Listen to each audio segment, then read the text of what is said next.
Now, what I want to do now is I want to get into the crux of success. All right? As a matter of fact, here's what I tell people. I say there really aren't 7 keys to success. There's really 1 key to success and 5 footnotes to that 1 key. Oh, wait, no, 6 footnotes. I'm in the marketing department. I'm not in the math department, not in the finance department. You'd be worried if I was one of the accounting professors, right? Let me see. 5 plus 1 equals 7. Oh, I'm in sales. Okay, we'll let somebody else straighten out the numbers. The others, there's 6 footnotes and 1 key to success. And let's talk about what the 1 key to success is. It's discernment. Judge the seed by the harvest. Now, what in the world? Discernment. Judge the seed by the harvest. I'm going to share with you 5 things that is the whole crux of understanding success. When I started to understand this, the whole world opened up to me in terms of understanding success. And whenever I started reading the success literature, if there's one concept that I kept bumping into over and over and over again, it's this concept. When I started talking to successful people and trying to figure out how come you think different than everyone else, this is the one concept that kept coming up over and over and over again. And so if you really want to know the essence of success, here's what it is. You are where you are in life because of the way you think, and the way you think couldn't have possibly taken you anywhere else. Okay? You are where you are in life because of the way you think couldn't have possibly taken you anywhere else. For example, most of you, you're in school. How come you're in school? Because you value an education. You think that there's going to be value to an education. You think that because you get a college degree, you'll be able to get a better job or a better career, or you'll be able to do things with your life that you couldn't do without the college degree. Now, as an aside, you're absolutely right. That is 100% true. But do you have friends that didn't believe that? Of course you do. You had friends, you graduated from college, they thought, who needs a college education? I'm smart enough as it is. I know everything I need to know to succeed. Or I don't care. You made the decision to come to college. You made the decision to be in class. You made the decision to sacrifice 4 years of your life, some of you a little bit more, to get a college degree. Right? Your friends who didn't decide to do that, they're out there doing something else. So every decision you made a decision to be here, you made a decision to be in college.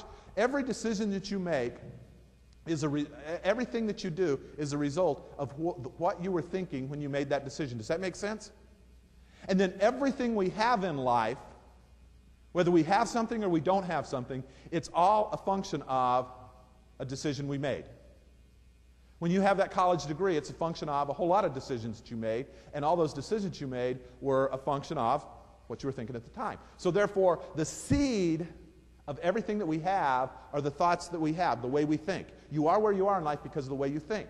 The way you think couldn't have possibly taken you anywhere else. So therefore, if you want something more in life, what do you have to change? What do you have to improve? The way you think. Does that make sense? All right? Now, here's something that most people don't understand. Most people, how come, as a matter of fact, most people don't even give this a passing thought, a passing glance. They don't spend any time thinking about this concept. Why do I think the way I do? Why do you think the way you do? Now, if you ask the average person on the street, they're going to say, well, why do you believe this? They'll say, well, because I figured it out and, I came to the conclusion, and they'll give you a lot of justification for what you think. Nothing could be further from the truth. Let me tell you why you think the way you do. You think the way you do because of what's been fed your mind. This is a key point that everyone who truly understands success begins to realize. You think the way you do because of what's been fed your mind. Let me give you an example.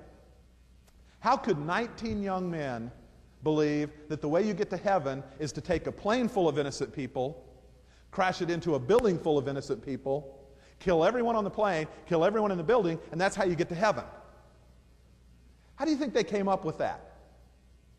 Do you think like they were sitting underneath a tree one day and they looked up and a plane flew over and they went, I got it, that's how you get to heaven. You take one of those, you crash it into a building, you get to heaven. Do you think that they came up with that?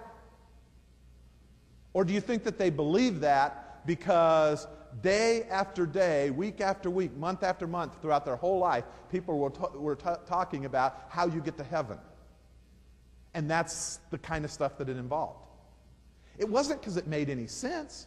It wasn't because it was right. It was because it was what was fed their mind day after day. I think most people in here, if you were raised in the same environment they were raised in, and you were fed the same thing they were fed day after day, you'd have believed the same thing. And the reason why I say that is because while we were grieving over here on 9/11, what was happening back in their hometown? Were they grieving about what a stupid idiot these guys were, or were they celebrating what brave warriors they were? See, if you feed your mind something over and over, even if it's a lie, it'll be taken as truth. So you are where you are in life because of the way you think. The way you think couldn't take you anywhere else. You want to change where you are, you have to change the way you think. You think the way you do because of what's been fed your mind. So therefore, if you want to change where you are in life, you want to improve where you are in life, and by the way, I hope everybody in here does. You know, I think one of the best things that can happen is to want more in life. Now, sometimes, you know, I'm not going to say who it was because I have so much respect for the person. There's a historical person who I have so much respect for. I read his book, and it was great all the way up to the last paragraph. And I'm not going to say who it was because I have so much respect for him. But here's the way his last paragraph of his autobiography said. And he said, I've come to the conclusion that the ultimate place to be in life is to be where you want nothing, need nothing, and you're totally satisfied where you are. I don't agree. I put that down. I thought, that's wrong. I kind of agree more with Thomas Edison, who said, you show me a totally satisfied person and I'll show you an utter failure. See, a lot of times we talk in our society about how it's bad to want more, how it's bad to desire more, that's ambition. And I think one of the greatest traits that anybody can have is ambition. And so therefore I hope you want something more in life.